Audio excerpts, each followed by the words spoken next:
ఓం నమస్తే. నేను doctor Venkata Chaganti, president, university of applied Vedic sciences. ఈరోజు మనతో మురళి చెరువు ఉన్నారు, అండ్ బోర్డ్ ఆఫ్ డైరెక్టర్స్లో ఒకళ్ళు for the university of applied Vedic sciences. వారు ఈరోజు ఎయిర్ పొల్యూషన్ గురించి, యజ్ఞం గురించి ఏదో మాట్లాడదలుచుకున్నారు. ఆ విషయాలు రీసెర్చ్ పేపర్స్ గురించి మాట్లాడదలుచుకున్నారు. ఆ విషయాలు మనం విందాం ఇప్పుడు. కొద్దిగా తెలుసుకుందాం ఆ విషయాన్ని. నమస్కారం మురళి గారు. నమస్కారం డాక్టర్ సాగంటి గారు. నమస్తే అండి. యా, సో మీరు ఏం చెప్పదలుచుకున్నారో మొదలు పెట్టచ్చు మీరు. ఫస్ట్ మొదటిగా చాలా రోజుల తర్వాత నేను మళ్ళీ వీడియో సెషన్ లో కనిపిస్తున్నాను. Thank you for that. So నాకు ఆ, సింగపూర్ రావు గారు ఒక పేపర్ పంపించారు యాక్చువల్గా. అది ఆ, అది గ్లోబల్ వార్మింగ్ మీద ఆ పేపర్ యాక్చువల్గా. యా, రీసెర్చ్ పేపర్ అది. అయితే అది ఫస్ట్ నేను ఆ పేపర్ చదివినప్పుడు కన్ఫ్యూజింగ్ గా ఉంది నాకు యాక్చువల్గా ఇనీషియల్ గా. తర్వాత సార్ట్ అవుట్ చేసిన తర్వాత మీతో మాట్లాడిన తర్వాత డిస్కస్ చేసిన తర్వాత కొంత క్లారిటీ వచ్చింది నాకు. సో అట్లానే దానికి అట్లానే మనము ఇది 2024 లో వచ్చిన పేపర్ ఇది యాక్చువల్గా. మనము 2022లో మనము ఫ్లోరిడాలో హోమ్ చేసిన తర్వాత మనం అక్కడ స్లామ్ తగ్గడానికి యాక్చువల్గా అప్పుడు ఒక పేపర్ రాసాం మనం యాక్చువల్గా. ఆ పేపర్ యాక్చువల్గా 3 ఎక్స్పెరిమెంట్స్ మనం చేసినంత కూడా మెన్షన్ చేసాము యాక్చువల్గా. ఎస్. సో ఆ పేపర్ 2022 ఇది 2024 ఇది యాక్చువల్గా. So yes. ఈ రెండింటికి రిలవెన్స్ ఒక ఆడ్ రిలవెన్స్ కనపడింది నాకు యాక్చువల్గా. ఓకే. డిస్కస్ చేద్దాము అది ఎంతవరకు కరెక్ట్ మీతో అది క్లారిఫికేషన్ తీసుకొద్దామని నేను మీకు ఈ మీటింగ్ సెషన్ అడిగాను సార్ మిమ్మల్ని. ఓకే. సో అయితే మీరు ఇఫ్ యూ డోంట్ మైండ్ మీరు అది షేర్ చేస్తే రావు గారు పంపించిన paper yeah, yeah, sure, sure. క్విక్గా దాని గురించి మాట్లాడదాం sir yeah, actually. This is the paper. Yeah అవునండి. Geophysical research letters, inequity in population exposure to accelerated global warming, అది కదా. అవును. To accelerated warming, okay. So దీనిలో 3 కీ పాయింట్స్ ఉన్నాయి. అది let me read them out. ఇక్కడ ఉంది. Actual కొంచెం జూమ్ అవుట్ చేస్తారు సార్. యా, జూమ్ వచ్చేనా కాస్త.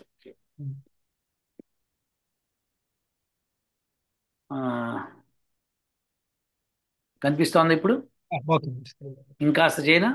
లేదు, దిస్ ఈస్ గుడ్ అండి. Yeah, this is very good. Yeah. So the key points are the globe and most locations have experienced acceleration of warming over the last century. So last century లో బాగా warming ఎక్కువైనట్టుగా తెలుస్తోంది. Regions which imposed clean air acts in the late 20th century have experienced a greater increase in the warming trends over time. So clean air acts ఎక్కడైతే impose చేశారో అక్కడ pollution, air pollution తగ్గింది, కానీ global warming పెరిగింది అంటున్నాడు. Highly populated urban areas with low human development index have experienced lower acceleration linked with high local aerosol emissions. So ఎక్కడైతే బాగా జనాభా ఉండి, పూర్ పీపుల్ అంటే పూర్ అంటే రిచ్ కాకుండా ఎక్కడైతే ఈ ఎయిర్ పొల్యూషన్ యాక్ట్ లేదో ఆ ప్రాంతంలో హీట్, గ్లోబల్ వార్మింగ్ తగ్గింది అంటున్నాడు, because of the local aerosol emissions. Aerosols అంటే ఒకసారి చెప్పండి. ఏరోసాల్ అంటే గాలిలో ఉండే liquid are solid tiny particles sir యాక్చువల్గా, బ్రీఫ్ గా చెప్పాలంటే. ఎస్. వెరీ బ్రీఫ్ గా చెప్పాలంటే యాక్చువల్గా. సో వాళ్ళు అనేది ఆ రీసెర్చ్ పేపర్లు అనేది ఎక్కడైతే ఈ ఏరోసాల్స్ ఎక్కువగా ఉన్నాయో అక్కడ గ్లోబల్ వార్మింగ్ తగ్గింది అంటున్నాడు, పెరిగింది కాదు. అక్కడే సార్ దట్స్ వేర్ నా కన్ఫ్యూజన్. ఎందుకంటే ఈ క్లీన్ ఎయిర్ యాక్ట్ చేసే కంట్రీస్ లో ఫర్ ఎగ్జాంపుల్ యుఎస్ఏ లాంటి కంట్రీస్ తీసుకుంటే ఎయిర్ పొల్యూషన్ తగ్గింది అని చెప్తున్నాడు అతను పేపర్ లో. కరెక్టే కూడా. గ్లోబల్ వార్మింగ్ పెరిగింది అని చెప్తాడు. అవును, అవును, అది కరెక్ట్. అదే డెవలపింగ్ కంట్రీస్ లోకి వచ్చేసరికల్లా ఎయిర్ పొల్యూషన్ పెరిగింది, ఎందుకంటే ఎమిషన్స్ కానీ లేకపోతే హ్యూమన్ యాక్టివిటీస్ కానీ ఏమైనా కానీ పెరిగింది, కానీ గ్లోబల్ వార్మింగ్ తగ్గింది అంటున్నాడు. Yes, correct. అది చాలా కౌంటర్ ఇంట్యూటివ్ గా ఉంది వింటానికి అసలు యాక్చువల్గా. ఫస్ట్ కారణం ఏంటి? అది దాన్ని ఫస్ట్ నేను అది మీతో డిస్కస్ చేసిన మీదట, అది ఆ పేపర్ సార్ట్ అవుట్ చేసిన మీద ఇట్లా మనం పేపర్ అంకితం రాయటం వల్ల, డిస్కస్ నేను మీతో చేసడం వల్ల నాకు నాకు నాకు అర్థమైంది ఎందుకు అనేది. అది యాక్చువల్గా మన ఫస్ట్ మామూలుగా ఎవరైనా పేపర్ చదివాలి, ఈవెన్ సైంటిఫిక్ యాంగిల్ చదివినా కూడా కన్ఫ్యూజింగ్, ఇదేంటిది ఇట్లా ఉంది అనిపిస్తుంది యాక్చువల్లీ. సో దానికి నా అండర్స్టాండింగ్ చెప్తాను సార్, మీరు please correct me wrong. So నేను అనుకుంటుంది, మీరు అనుకుంటున్నదా పేపర్లో ఇచ్చిందా అది చెప్పండి. పేపర్లో ఇచ్చిన దాన్ని బేస్ చేసుకుని చెప్తాను. Okay okay. పేపర్లో ఇచ్చిన దాన్ని బేస్ చేసుకుని నా అండర్స్టాండింగ్ చెప్తున్నాను. Yeah okay. టూ పార్ట్స్ కింద చెప్తాను సార్. అది Okay. మొదటి ఏంటంటే aerosols as a cooling effect. Okay. అంటే ఏంటంటే ఏరోసాల్స్ గాల్లో ఉండే tiny liquid are solid particles, pollution particles అని చెప్పండి. Pollution particles, most of them or pollution causing. Pollution కావచ్చు, పొల్యూషన్ కాకపోవచ్చు, కానీ అవి టైనీ పార్టికల్స్. జనరల్ గా ఏరోసాల్ అనగానే పొల్యూషన్ అని రిఫర్ చేస్తుంటారు. సైంటిఫిక్ పొల్యూషన్ అన్నా కానీ నాట్ నెసెసరీ, ఎందుకంటే మనం కాదని కూడా నిరూపించాం మన పేపర్లో. కానీ జనరల్ గా అలా ఉంటుంది రిఫరెన్స్. ఆ టైనీ పార్టికల్స్ ఎయిర్ లో ఉండటం వల్ల సన్ రిఫ్లెక్షన్ జరుగుతుంది. ఓకే, సన్ లైట్ రిఫ్లెక్ట్ అవుతాయి. సన్ రైట్ రిఫ్లెక్ట్ అవుతుంది, ఎవే రిఫ్లెక్ట్ అవుతుంది కొంత. అట్లా సన్ రిఫ్లెక్షన్ ఎవే అవటం వల్ల మనకి వేడి భూమి మీద పడి తగ్గుతుంది, కూలింగ్ ఎఫెక్ట్ గా ఉంటుంది. Cooling effect. అలానే ఈ ఏరోసాల్స్ వల్ల క్లౌడ్ ఫార్మేషన్ కూడా అవుతుంది యాక్చువల్లీ. క్లౌడ్ ఫార్మేషన్ కూడా అవుతుంది. సో ఏరోసాల్ వల్ల రెండు లాభాలు. ఒకటి, గ్లోబల్ వార్మింగ్ తగ్గింది, ఎందుకంటే రేస్ పడే భూమి తగ్గినాయి కాబట్టి తగ్గుతుంది. అలానే క్లౌడ్ ఫార్మేషన్ హెల్ప్ చేస్తుంది కాబట్టి గ్రాడ్యువల్ గా అది రెయిన్ పడేందుకు అవకాశం ఉండేది. క్లౌడ్ ఫామ్ అయితే అది సాలిడ్ గా ఉంటే రెయిన్ పడుతుంది. సో కాబట్టి ఇది ఏరోసాల్ వల్ల ఈ రెండు లాభాలు కనపడుతున్నాయి. అంటే ఎయిర్ పొల్యూషన్ మూలంగా ఈ లాభాలు కనిపిస్తున్నాయి. ఎయిర్ పొల్యూషన్ నేను డైరెక్ట్ గా అనలేకపోతున్నాను, కానీ ఏరోసాల్స్ కానీ ఎయిర్ పొల్యూషన్ అది, ఏరోసాల్స్ అంటే అవే కాబట్టి అందరూ అదే రిఫర్ చేస్తారు కాబట్టి అట్లా అనుకోవాలి. కాబట్టి ఎయిర్ పొల్యూషన్ అనే ఎస్పెషల్లీ ఈ పేపర్ లో కూడా అదే చెప్పాడు కదా మనకి. సో ఇది అది సార్, దానివల్ల ఏరోసాల్ వల్ల లాస్ ఏంటి, నష్టం ఏంటి, మనకి వచ్చే ఇబ్బంది ఏంటంటే, మనకు తెలిసింది ఏరోసాల్స్ ఆ టైనీ పార్టికల్స్ సాలిడ్ లిక్విడ్వి లంగ్స్ లోకి వెళ్ళటం వల్ల, బ్లడ్ స్ట్రీమ్ లో కలవటం వల్ల కానీ మనకి హెల్త్ ప్రాబ్లమ్స్, ఎయిల్మెంట్స్ కానీ లాంగ్ టర్మ్ కానీ అనే రకాల ప్రాబ్లమ్స్ వస్తాయి. హెల్త్ ప్రాబ్లమ్స్ అన్ని వస్తున్నాయి మనుషులకి, జంతువులకి, అట్మాస్ఫియర్ కూడా రోగం వస్తుంది. అంతేకాకుండా విజిబిలిటీ కూడా తగ్గుతుంది, దూరంగా ఉండే వస్తువులు కనిపించవు బికాస్ ఆఫ్ దిస్ ఏరోసాల్స్. ఢిల్లీలో మీరు చాలాసార్లు డిస్కస్ చేశారు ఢిల్లీ గురించి.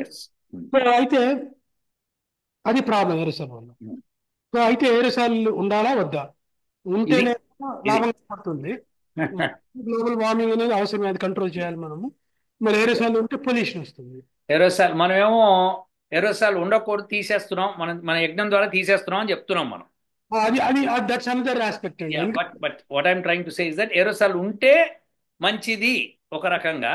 అదేంటంటే మీరు అన్నట్టుగా సన్ రిఫ్లెక్టివిటీ ఉంటుంది, సన్ రేస్ రిఫ్లెక్ట్ అవుతున్నాయి.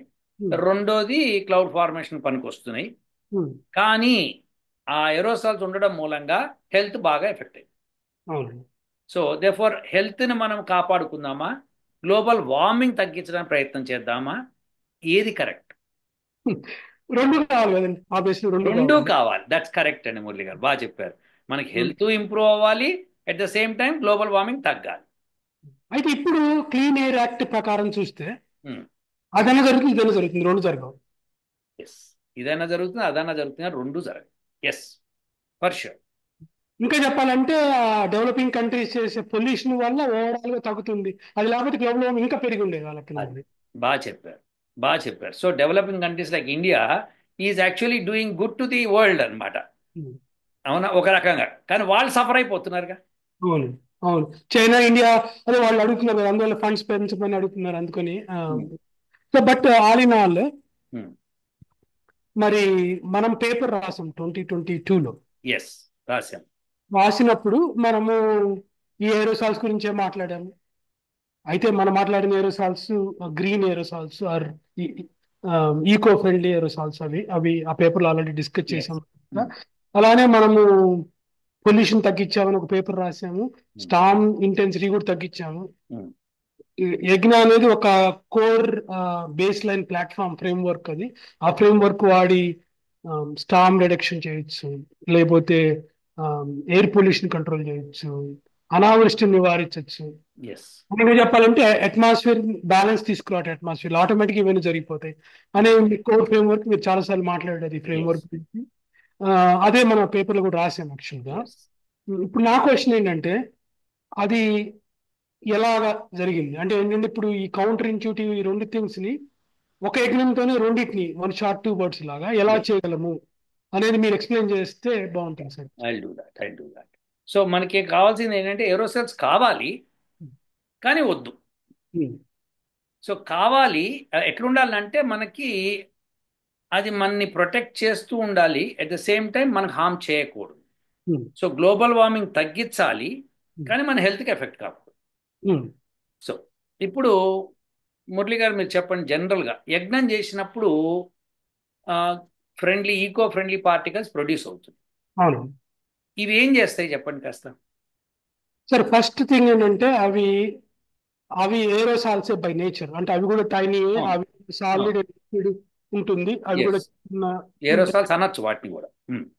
అవి గాల్లో కలిసిపోతాయి. అవి కలిసి ముఖ్యంగా యజ్ఞంలో చెప్పబడిన ముఖ్యమైనది మీరు చాలాసార్లు చెప్పారు, ఇది ముఖ్యమైనది నేను అబ్జర్వ్ చేసిన చాలా ముఖ్యమైన పాయింట్ ఏంటంటే అవి ఊర్ధ్వ ప్రయాణం పైకి చేస్తాయి, కంటిన్యూస్ గా పైకే వెళ్తాయి. అవి any science students will easily tell because it's heated particles కాబట్టి their lower density, so they will start rising up. ముఖ్యంగా పైకి వెళ్ళడం కోసమే ఆ వేడి చేయబడుతుంది ఆ ప్రాసెస్. అండ్ అవి ఆ వేడి చేయడం వల్ల ఒకటి పైకి వెళ్తుంది, రెండు టైనీ పార్టికల్స్ గా మారుతాయి. ఆ రెండింటి కోసమని హోమంలో అవి వేడి చేయబడతాయి ముఖ్యంగా హై టెంపరేచర్స్ లో. సో అది పైకి వెళ్తుంది, ఆ బుయాన్సీ ఎఫెక్ట్ అంటారు దాన్ని సైంటిఫిక్ చెప్పాలంటే. అప్పుడు కింద వేడి టెంపరేచర్ డిఫరెన్స్ క్రియేట్ అవుతాయి అక్కడ. ముఖ్యంగా మనం ఏం చేస్తున్నాం అంటే ఏరోసాల్స్ ని పైకి నెడుతున్నాము. ఎగ్జాక్ట్లీ. ఈ యజ్ఞంలో ప్రొడ్యూస్ చేసిన పార్టికల్స్ పైకి వెళ్తూ వెళ్తూ అట్మాస్ఫియర్ లో ఉన్న ఏరోసాల్స్ ని వాటర్ వేపర్ ని కూడగట్టుకుంటూ పైకి వెళ్ళిపోతుంది, కలుపుకుంటూ తీసుకెళ్తుంది పైకి. సో ఫస్ట్ ప్రాసెస్ లో అట్మాస్ఫియర్ లో ఉన్న పొల్యూషన్ తగ్గుతుంది, ఈ ఉన్న చెత్తని తీసుకొని పైకి వెళ్తుంది, పైకి వెళ్ళిపోయి ఇక్కడ పొల్యూషన్ తగ్గించేసింది ఫస్ట్ థింగ్. అయితే సార్ ఇక్కడ ఒక పాయింట్ నేను మాట్లాడుతాను సార్. నేను అదేంటంటే ఇది వరకు మనం ఒక రీసెర్చ్ చేసాం మీరు నేను యాక్చువల్ గా. అదేంటంటే రకరకాల ఎయిర్ పొల్యూటెంట్స్ ఉంటాయి గాల్లో, పిఎంవి నాన్ పిఎంవి ఉంటాయి, లైక్ నైట్రోజన్ రిలేటెడ్వి, సల్ఫర్ రిలేటెడ్వి, కార్బన్ రిలేటెడ్ రకరకాలు ఉంటాయి. ఈ నైట్రోజన్ రిలేటెడ్వి, సల్ఫర్ రిలేటెడ్వి మోస్ట్ ఆఫ్ దీస్ అంటే కార్బన్వి కాదు, కొంత కార్బన్వి కానీ అన్ని కార్బన్ కాదు, 16 feet లోపల 16 feet దాటితే నైట్రోజన్ కాజింగ్ ఈ పొల్యూటెంట్స్ ఉండవు. దాని ఇంపాక్ట్ సిగ్నిఫికెంట్ బరువు ఉంటుంది కాబట్టి కిందకే వస్తాయి అవి. కాబట్టి ఇప్పుడు మనం ఎప్పుడైతే ఇవి హోమం పైకి తీసుకెళ్ళింది ఇవి ఈ మనుషుల నుంచి దూరం అవటం వల్ల ఎయిర్ పొల్యూషన్ ఇక్కడ ఇమ్మీడియట్ గా తగ్గుతుంది అని తెలుస్తుంది. తగ్గిన తర్వాత అవి పైకి వెళ్ళిపోతున్నాయి కదా, పైకి వెళ్ళి క్లౌడ్ ఫార్మేషన్ అయిపోతాయి. ఎందుకంటే ఇప్పుడు మనం ఇంకా చెప్పుకున్న ఏరోసాల్స్ లో సన్ లైట్ రిఫ్లెక్షన్, ఈ క్లౌడ్ ఫార్మేషన్ రెండింటికి మనకు వస్తాయి. సో ఇవి ఇప్పుడు మనం యజ్ఞం చేసినప్పుడు రిలీజ్ చేసిన పార్టికల్స్ అట్మాస్ఫియర్ ఉన్న ఏరోసెల్స్ ఇదివరకే ఉన్నవి, ప్లస్ మీరు చెప్పిన నైట్రస్ కాంపౌండ్స్ ఇవన్నీ కూడా అవి పైకి వెళ్తాయి, వెళ్ళి క్లౌడ్ ఫార్మ్. సో మీరు మీ సీక్రెట్ రివీల్ చేయదలుచుకుంటే చేయొచ్చు, నాకు అభ్యంతరం లేదు. నైట్రస్ గ్యాసెస్ గురించి అది మీరు సెపరేట్ రీసెర్చ్ చేస్తున్నారు కాబట్టి అది అలా ఉంచుదాం. సో నేను అనుకోలే మీరు తీసుకొస్తారా టాపిక్ అని. సో అయితే అది పైకి 16 feet లోపల ఉన్నవి తగ్గుతాయని చెప్పడం వరకే సార్ ఇక్కడ అది. Okay right. సో దాన్ని అలా పెడదాం. మొత్తానికి అయితే ఇవన్నీ కలిసి పైకి వెళ్తాయి, పైకి క్లౌడ్ ఫామ్ అవుతాయి. క్లౌడ్ ఫామ్ అవడం మూలంగా ఆ ఏరోసెల్స్ అక్కడ ఉండడం మూలంగా క్లౌడ్ మూలంగా సన్ రేస్ రిఫ్లెక్ట్ అవ్వడం ఒకటి. సో గ్లోబల్ వార్మింగ్ తగ్గింది. రెండోది ఏంటంటే ఇక్కడ అట్మాస్ఫియర్ లో ఆ చిల్లరి ఏరోసెల్స్ లేవు కాబట్టి హెల్త్ బాగుంటుంది. ఈ రెండు జరుగుతున్నాయి. అంతేకాకుండా మూడోది జరుగుతుంది, అదేంటంటే మనం పంపించిన యజ్ఞ మెటీరియల్ ఏదైతే ఉందో దాని మూలంగా క్లౌడ్స్ సఫిషియెంట్ ఫామ్ అవ్వగానే రెయిన్ పడదు. ఎందుకంటే అది క్లౌడ్ ఫార్మేషన్ ఫుల్ గా అవ్వచ్చు ఏరోసాల్స్, ఎందుకంటే డెన్సిటీ లేకపోతే ఫామ్ అవ్వదు. కాబట్టి మీకు డెన్సిటీ క్రియేట్ చేస్తాయి కాబట్టి ఆ థిక్నెస్ వస్తుంది వాటిలో, అప్పుడు టుగెదర్ ఉంటాయి అవి. ఎగ్జాక్ట్లీ ఫామ్ అయ్యి వెంటనే రెయిన్ కూడా పడుతుంది. రెయిన్ పడటం మూలంగా అది ఎప్పుడొకప్పుడు రెయిన్ పడడం మూలంగా కూలింగ్ ఎఫెక్ట్ వచ్చేస్తుంది. మళ్ళీ యజ్ఞం ప్రాసెస్ మళ్ళీ అదే సేమ్ థింగ్. సో ఏమవుతుందంటే హ్యూమన్ యాక్టివిటీ నడుస్తూ ఉంటుంది కంటిన్యూస్ గా. సో ఈ రోజు యజ్ఞం చేసాము, రేపు ఎల్లుండి పొల్యూషన్ తగ్గింది, కానీ మళ్ళీ అవతల ఎల్లుండి మళ్ళీ వీళ్ళు పొల్యూషన్ ప్రొడ్యూస్ చేస్తూనే ఉంటారు కదా మనుషులు. అవును సార్. దార్ఫోర్ రెగ్యులర్గా యజ్ఞం చేస్తూ ఉండాలి. సో యజ్ఞం మూలంగా రెండు బెనిఫిట్స్ మీరు చెప్పినట్టుగా ఏరోసెల్స్ పైకి వెళ్ళిపోతాయి, క్లౌడ్స్ ఫామ్ అవుతాయి, సో సన్ లైట్ రిఫ్లెక్ట్ అవుతుంది. రెండోది కింద అట్మాస్ఫియర్, మనం గాలి పీల్చుకునే అట్మాస్ఫియర్లో ఏరోసెల్స్ ఉండవు. అవును సార్. సో ఈ రెండు. మూడో ఎఫెక్ట్ ఏంటంటే రెయిన్ పట్టడం. ఉమ్. అయితే దీనికి ఏమైనా ప్రూఫ్ ఉందా అంటే మనం రాసాం కాబట్టి ఆ పేపర్ని ఒకసారి చూపించేస్తాను. సో మనం యజ్ఞం చేసిన తర్వాత ఏరోసెల్స్ ప్రొడ్యూస్ అయినాయి అనడానికి మనం చూపిస్తే బాగుంటుంది. సార్ అయితే మీరు ఈ రెండు పేపర్లు, ఇప్పుడు ఈ పేపర్, ఇప్పుడు మీరు చూపించబోయే మనం రాసిన పేపర్, ఈ రెండు లింక్స్ దీనిలో డిస్క్రిప్షన్ లో పెడితే బాగుంటుంది. పెడతాను గ్యారంటీ. ఇది వాళ్ళు రాసిన పేపర్ 2024లో. ఇది ఒకసారి చూపిస్తే సరిపోతుంది. ఇది 2024లో ఇది. ఓకే. సో ఇది ఎక్కడ పడింది? ఏజీయూలో పడింది. Advancing earth and space sciences అని ఉంది. సో దానిలో జియో ఫిజికల్ రీసెర్చ్ లెటర్స్, దీన్ని iniquity in population exposure to accelerated warming అని కొట్టేస్తే వచ్చేస్తుంది ఆ పేపర్. సో వాళ్ళు చేసి అయినా సరే లింక్ పెడతాను. ఇప్పుడు మనం రాసిన పేపర్ ఇగో ఇది, an experimental methodology for storm mitigation. కాస్త దీన్ని ఎక్స్పాండ్ చేస్తాను. సో ముఖ్యంగా మనం రాసిన దానిలో మనం స్పెషల్గా రాసాం. ఏం రాసామంటే ఇక్కడ, సో ఇక్కడ we introduce an innovative methodology that releases environmentally friendly aerosol particles responsible for cloud condensation and weakens the intensity of these forces. Which forces అంటే స్టార్మ్ ఫోర్సెస్ అవి అనమాట. దాంతో పాటు నేను క్లియర్గా మనము ఆ డిస్కషన్లో we have gone to NASA website and we have found out what we want. అదేంటంటే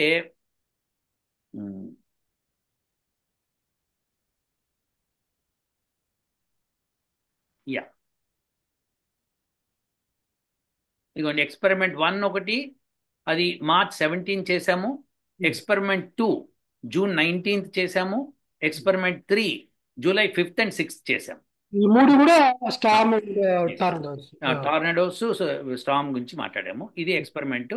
సో ఇక్కడ మనము క్లియర్గా world view 41 was used for analysing our results అని చెప్పాము. ఏరోసెల్ ఇండెక్స్ అన్నది, the aerosol index layer indicates ultraviolet absorbing particles and aerosols in the air, such as desert dust and soot particles in the atmosphere.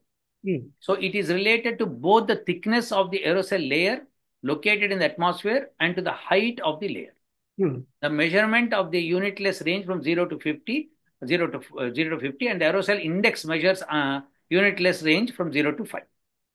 Values greater than 5 indicates dense smoke, and if the value is greater than 10 indicates the smoke has reached upper troposphere and into stratosphere.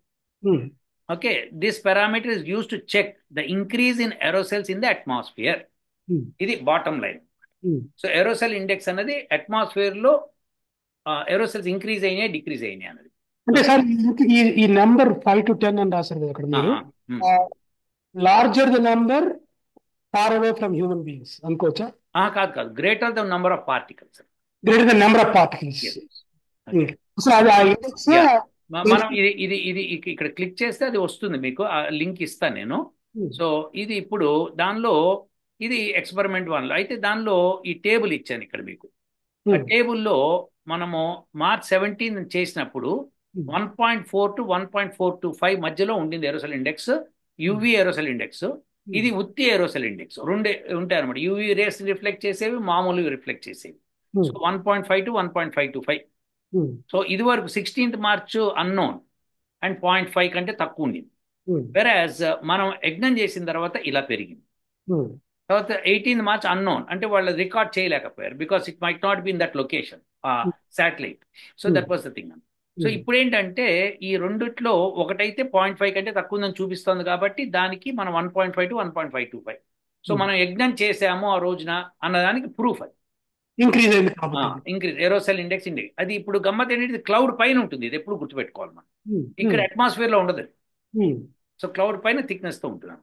So బాగుంది ఇది ఆ రోజు. అలానే second experiment చేసాం. ఈ second experiment results కూడా aerosol index చూడండి, 19th June చేసాం. ఆ రోజు అన్నోన్ ఉంది, కానీ నెక్స్ట్ డే ఇది లెస్ దెన్ 0.5 చూపిస్తుంది. ఇది 0.3 to 0.325. ఇదేమో ముందర రోజు 0.15 and 0.175. అయితే దానికంటే ఇది 0.3 ఎక్కువ, 0.325 ఇంకా ఎక్కువ. అవును. సో దేర్ ఫోర్ మనం యజ్ఞం చేసాము, ఆ పార్టికల్స్ పడింది. సో కూలింగ్ ఎఫెక్ట్ ఇచ్చింది, at the same time cleaning చేసింది, అట్ ద సేమ్ టైం అది ఆ స్టామ్ తగ్గడానికి ఉపయోగపడింది. అది ఎందుకు తగ్గడానికి ఉపయోగపడిందని పేపర్ అంతా చదివితే వాళ్ళకి అర్థమవుతుంది.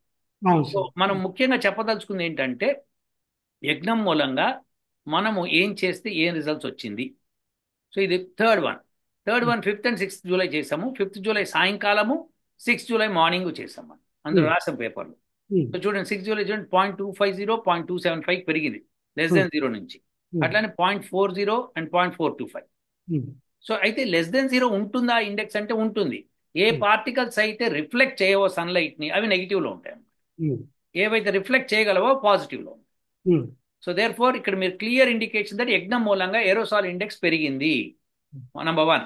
కానీ అట్మాస్ఫియర్ లో పొల్యూషన్ తగ్గింది, నంబర్ 2.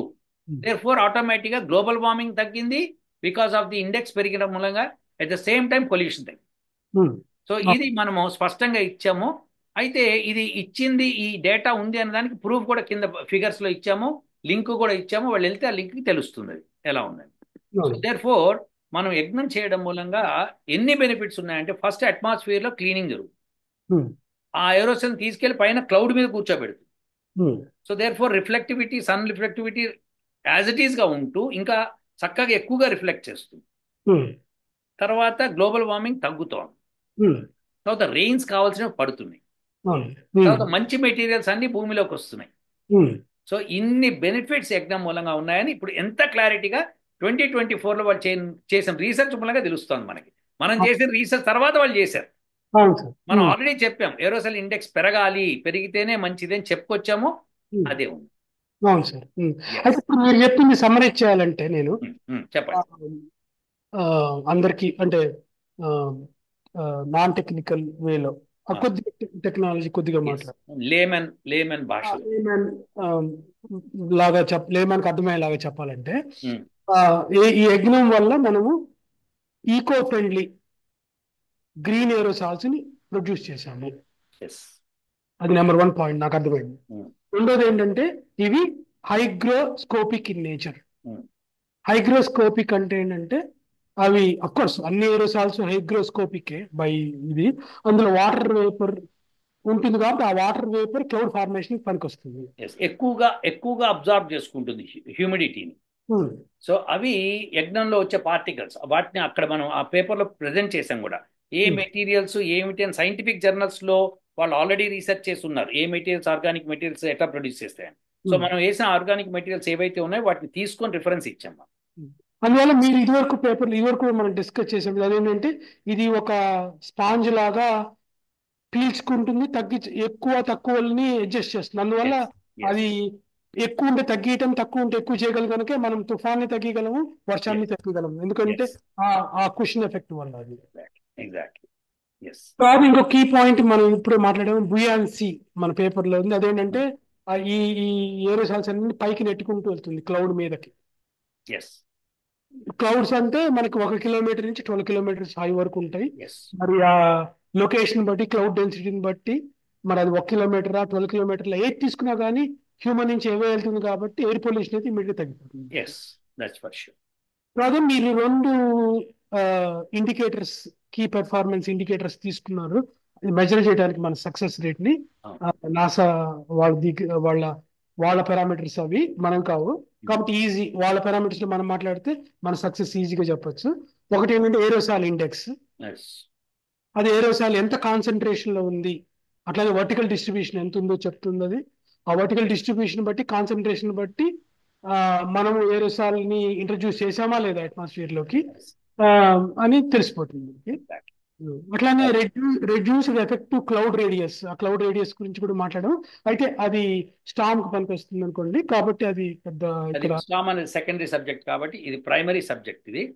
సో యజ్ఞం మూలంగా ఎయిర్ పొల్యూషన్ తగ్గుతుంది, ప్లస్ సన్లైట్ రిఫ్లెక్టివిటీ ఉంటుంది బాగా, దాంతో కూలింగ్ ఎఫెక్ట్ ఉంటుంది.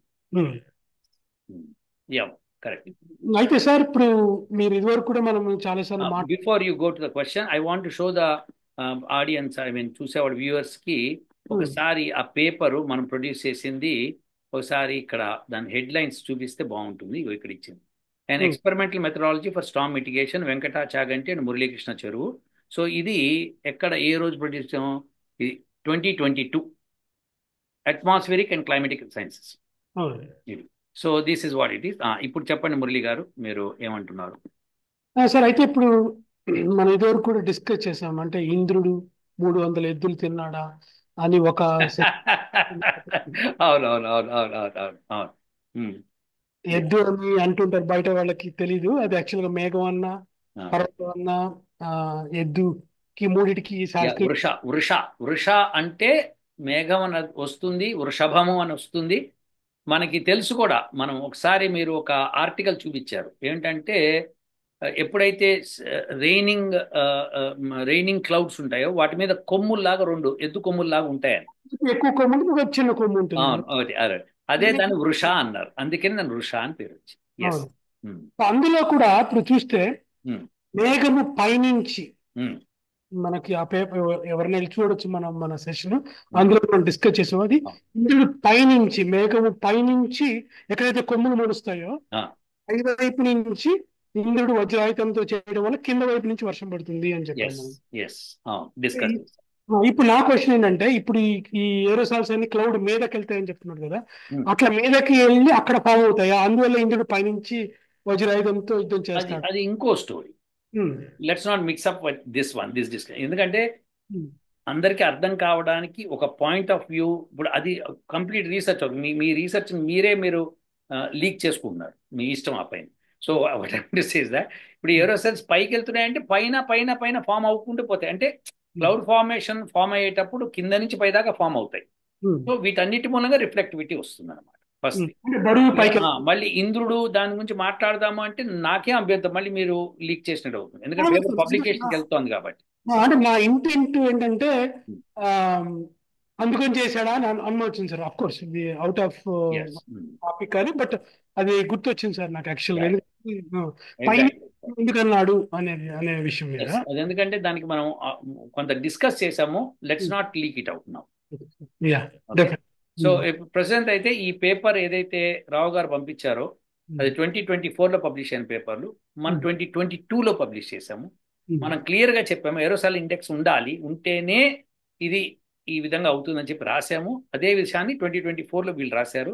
వీళ్ళ రీసెర్చ్ వేరే ఉంది యాక్చువల్గా, వాళ్ళకి స్టాంప్ సంబంధం లేదు, కానీ వాళ్ళు ఎయిర్ పొల్యూషన్ తర్వాత గ్లోబల్ వార్మింగ్ నుంచి రాస్తూ చెప్పారు అది. సో వాళ్ళకి అర్థం కాలేదు, ఒకవేళ పార్టికల్స్ తీసేస్తే గ్లోబల్ వార్మింగ్ పెరుగుతుంది, ఉంటే హెల్త్ ప్రాబ్లమ్స్ వస్తున్నాయి, ఎలా చేయాలో వాళ్ళకి తెలియట్లేదు. సో దట్ యజ్ఞం మూలంగానే సాధ్యమని మనం చెప్పడమే నిరూపించాం. సో అంటే ఇప్పుడు ఎయిర్ పొల్యూషన్ అట్లానే స్టార్మ్ మిటిగేషన్ కానీ లేకపోతే అనావృష్టిని నివారించడం కానీ ఇలాంటివి చేస్తాం అని మీరు ఇంత గురించి చాలాసార్లు చెప్పారు. ఇప్పుడు నాకు అర్థమవుతుందంటే ఇవన్నీ చేయటం వల్ల అట్మాస్ఫియర్ లో బ్యాలెన్స్ రావటం వల్ల గ్లోబల్ వార్మింగ్ తగ్గుతుంది 100% అనేది తెలుస్తుంది. ఇండైరెక్ట్ గా డైరెక్ట్ బెనిఫిట్. అవునండి. అంతేకాకుండా మనం వేసే మెటీరియల్స్ ఔషధయుక్తం కాబట్టి ఎవరైతే వాటిని పీల్చుకుంటారో వాళ్ళ ఆరోగ్యంలో ఏమైనా ఎగుడు దిగుళ్ళు ఉంటే అది ఆ ఔషధం పనికొస్తే బ్రహ్మాండంగా పనిచేస్తుంది. సో హోమం నిత్యము చేయాలని చెప్పి మహర్షి దయానంద సరస్వతి చెప్తూనే ఉన్నారు. ఎలా అయితే రోజు భోజనం చేస్తామో అలా హోమం చేయండి అని చెప్పేసాడు. సార్ రోజు పొల్యూషన్ చేసినప్పుడు రోజు చేయాలి కదా మరి, అది కదా. వండర్ఫుల్ పాయింట్ అండి, very good. So let us summarize totally. So number 1, అట్మాస్ఫియర్లో పొల్యూటెడ్ పార్టికల్స్ ఉంటే గ్లోబల్ వార్మింగ్ తగ్గుతుంది, కానీ జనాల హెల్త్ పాడైపోతుంది. సో ఈ రెండు, అంటే జనాల హెల్త్ పాడవకూడదు, ఆ ఏరోసెల్స్ మూలంగా గ్లోబల్ వార్మింగ్ తగ్గేటట్టు చేయాలంటే యజ్ఞం ఒక్కటే ఆన్సర్. ఎందుకంటే యజ్ఞంలో ప్రొడ్యూస్ చేసిన material particles atmosphere pollution particles తీసుకొని క్లౌడ్ ఫార్మేషన్ చేస్తూ ఇక్కడున్న పొల్యూషన్ తగ్గించి సన్ రిఫ్లెక్టివిటీని పెంచుతూ గ్లోబల్ వార్మింగ్ తగ్గిస్తూ మంచి వర్షాలు కూడా కురిపిస్తాయి. అందుకనే మనం ఫ్రేమ్ వర్క్ ని ఎస్టాబ్లిష్ చేసి అందరూ చేసేలాగా ప్రతి ఒక్కరు చేయడం ద్వారా అది ఎఫెక్ట్ స్ప్రెడ్ అవుతుంది ఒక చోటనే కాకుండా. ఎగ్జాక్ట్ ఇప్పుడు ఎట్లయితే వీళ్ళు గ్లోబల్, కొన్ని చోట్ల గ్లోబల్ వార్మింగ్ తగ్గించడం, కొన్ని చోట్ల పెంచడం వల్ల ఆ ఇన్బ్యాలెన్స్నెస్ ఇంబ్యాలెన్స్. అన్ని వైపులా చేసుకుంటూ రావడం ద్వారా అందుకనే భారతదేశంలో ఉన్న ఋషుల్ని, రాజుల్ని, బ్రాహ్మణుల్ని, వైశ్యుల్ని మనము దేవతలు అన్నాం, శూద్రుల్ని కూడా. సో అందరినీ కలుపుకొని దేవతలను ఎందుకన్నారంటే వాళ్ళు గ్లోబ్ అంతటికీ మంచి చేస్తున్నారు. గ్లోబ్ అంతటికీ మంచి చేస్తున్నారు. ఎంత మంచి చేస్తున్నారంటే వాళ్ళు అక్కడ హోమాలు చేయడం మూలంగా అది ఒక చోట ఉండదు, అట్లా షిఫ్ట్ అవుతూ మొత్తం గ్లోబ్ అంతా విస్తరిస్తుంది. సో దేర్ ఫోర్ రోజు యజ్ఞాలు చేయడం మూలంగా ఆ ప్రాంతం నుంచి అనేకమైన material particles different location shift అవుతుంది అన్నమాట. గాలి వాటర్ వెళ్తుంటాయి. సో గ్లోబల్లీ వార్మింగ్ కాకుండా తగ్గిస్తాం. ఎందుకంటే మీకు ఒక చోట తక్కువ ఉంది, ఇంకో చోట హీట్ ఎక్కువ ఉంది అంటే హీట్ ఎక్కువ ఉన్న చోట నుండి తక్కువగా వెళ్తుంది అనమాట. సో అక్కడ తగ్గుతుంది, ఇక్కడ కొద్దిగా పెరుగుతుంది. సో ఇలా మనం ప్రతి చోట చేయటం మూలంగా గ్లోబ్ అంతా బ్రహ్మాండంగా ఉంటుంది. భారతదేశం అనేది అందుకనే కర్మభూమి అని అన్నారు. ఎందుకంటే ఈ కర్మ చేయటం మూలంగా, యజ్ఞము అనే కర్మ చేయటం మూలంగా, సో ఆ యజ్ఞాన్ని ఎవడైనా డిస్టర్బ్ చేసినా, అలాంటివి చేయకుండా ఆపుతున్నా వాళ్ళు రాక్షసులు అవుతారు. సో ఆ రాక్షసం తురమడానికే శ్రీరామచంద్రుడు అవతరించాడు. ఈరోజు శ్రీరామనవమి. రామో విగ్రహవాన్ ధర్మ. నమస్కారం. సో లాస్ట్కి ఆయనతోనే ఏ చెప్పుకున్నా ఆయనతోనే వస్తాం, ముడిపడింది అనమాట. యజ్ఞాలు రక్షించడానికి రాక్షసులను ఆయన చంపి హోమాలు చేయకుండా ఉండే ప్రొటెక్షన్ ఇచ్చి చేయకుండా ఉండడం అనేది ఆపాడు కాబట్టి ఆ రోజున ఆయన. ఎగ్జాక్ట్లీ ఆయన యజ్ఞాన్ని ప్రొటెక్ట్ చేశాడు కాబట్టి ఆయన ధన్యుడు. సో ఇది మనము ఈరోజు మీరు మంచి టాపిక్ తీసుకొచ్చారు. అసలు యజ్ఞాన్ టాపిక్ శ్రీరామనవమి తీసుకురావడం అన్నది అద్భుతంగా ఉంది. శ్రీరాముని కూడా తలుచుకున్నాము, చాలా బాగుందండి. సరే, దీన్ని ఏదో ఒక హిందూ ప్రక్రియలాగా చూడకుండా దీని ఒక సైంటిఫిక్, ఎందుకంటే వేదిక్ అనేది science, back to university of Vedic sciences అని మనం పెట్టిన ఇంటెంట్ కూడా ఇది ఒక సైన్స్. వేదం అనేది ఒక హిందువులకి అప్లైడ్ వేదిక్ సైన్సెస్ అన్నాం కాబట్టి డెఫినెట్లీగా దాన్ని అప్లై చేయండి మనం చేయలేము. ఇది ఒక సైంటిఫిక్ ప్రాసెస్ క్లియర్ గా అని మనము ఆ క్లారిటీ మనం ఆల్వేస్ ఇస్తున్నాము. వన్ టైం మళ్ళీ చెప్తున్నాను, ఎందుకంటే అది ఒక హిందూ సంప్రదాయం అని కాదు, ఇది ఒక సంప్రదాయం దృష్టి చూడలేదు, ప్యూర్ సైంటిఫిక్ యాంగిల్ ఏమంది. దీన్ని చేయడం వల్ల సొసైటీకి వచ్చే బెనిఫిట్ మనం చూస్తున్నాం, కానీ ప్రమోట్ చేయడం అనేది మన ఇంటెంట్ కాదు. అది ఇప్పుడు విశేషం ఏంటంటే వరల్డ్ అంతటికి బాగుపడుతుంది, వరల్డ్ అంతా హ్యాపీగా ఉంటుందని చెప్పడమే మన కర్తవ్యం కదా. సో అందుకని ఇది ఇప్పుడు మనం పేపర్ ప్రొడ్యూస్ చేసాం 2024 ఈ 2 లింకులు పెడతాను, చూసుకుంటారు. సైంటిఫిక్ యాంగిల్ ఉన్న వాళ్ళు చదువుకుంటారు, చేసుకుంటారు. మిగతా వాళ్ళు అయితే అర్థం చేసుకుంటారు. వెరీ గుడ్ అండి మురళి గారు, వండర్ఫుల్ టాపిక్ తీసుకొచ్చారు, చాలా బాగుంది. ఈ రెండింటి కంపారిజన్ బాగా చేశారు మీరు. I'm very happy about it and let's see in future what we can do. Thank you అండి, thank you for your time అండి, థ్యాంక్ యూ ఫర్ ఎక్స్ప్లెయినింగ్. ఉంటానండి.